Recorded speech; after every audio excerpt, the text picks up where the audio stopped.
High five me.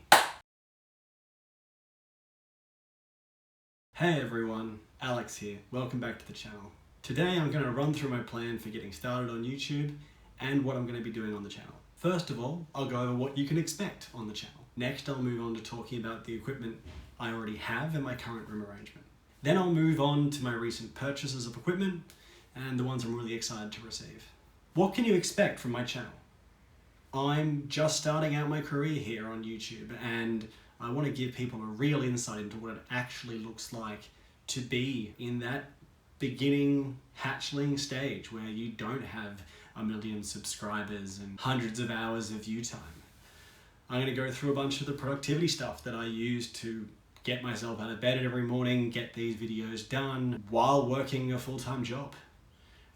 Other nerdy things. I'm a systems development engineer, so there's a whole bunch of nerdy stuff that I'm going to go over. I like Python. I'm going to do a bunch of Python style tutorials, electronics projects, and probably a whole slew of stuff around home automation and fancy lights. I quite like my fancy lights. So I've just gotten started talking to a camera right here. I want to run through what I've actually done in my setup here and what I'm using today and what I'm going to be using as I grow and evolve the channel. Very simply, I've got this camera up here. This is, an iPhone.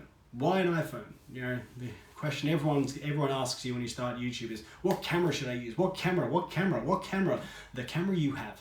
Start with what you have. Just get started. The iPhones and some of the Android, Samsung Pixel phones have had some really good cameras for a few years now. And just get started. You don't need to spend hundreds or thousands of dollars on an expensive camera. The cameras that are in these phones today are really good, and they're great to get started with. There's plenty of YouTube out there which will show you how you can color grade some of the footage that comes out of it to make it look even better again. What about lights? Well, I watched a whole bunch of YouTube. I've got this lamp over here. It's just a bendy neck lamp that I probably got from IKEA. Simple light, just a kicker that adds to the lighting that's in the room. Something to make my face look a bit, more beautiful than it already is.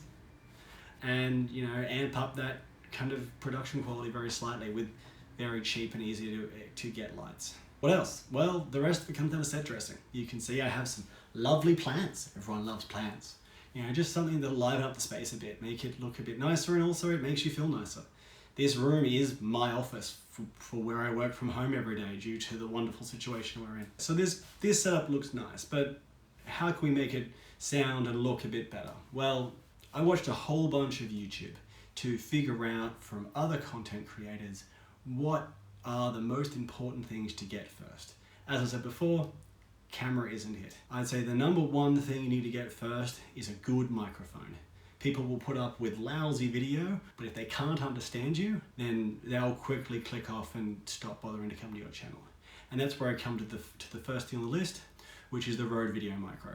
I don't have it yet. I'm really excited to get it. It's coming by the end of the week, and that means that hopefully by the next video, I'll be able to show you a difference between the current iPhone mic that I'm using and the Rode Video Micro when I get it.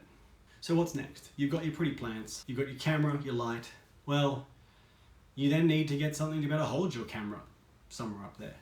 You can be using a set of books, or you can be using something like what I got originally. I was using this, bend it into a particular place, clamp it down to your desk style phone mount. And it's great. You can kind of wiggle it in position, but it's a bit cumbersome to try and get into the exact right spot. Instead of fancy bendy mount, you can get one of these really great microphone stands. And you can put a tripod head on top of it like this one, which will really work going forward, because it means that when you do actually decide to get a much bigger, heavier camera, if you really feel like your career in YouTube is working and you want to buy a bigger DSLR or mirrorless style camera, this sort of head can still handle that as well. But while you're still using your phone, you can use something like the Studio Neat Glyph, which just snaps your phone in. And especially because the iPhone's my daily driver right now, it means I can just pop the phone in, record when I'm here, and take it back out when I'm done. The most important thing about YouTube is consistency.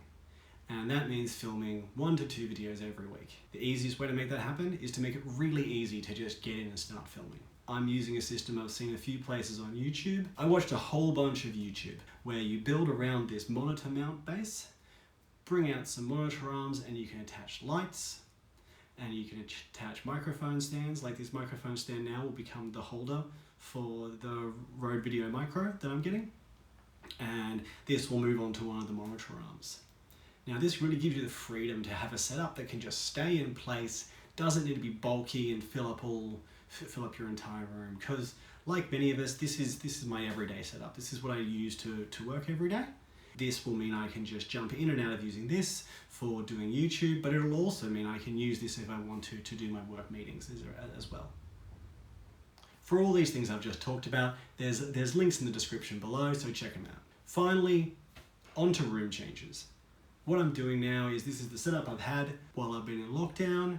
This is how I work every day, but I think that it's time to get this updated and cleaned up a bit more. I'm going to go through and redo this room. I'll take you on that journey with me, and we can see how we can make a room feel better to work in and also be a really great setup to be recording YouTube videos in. Video 2 in the bag.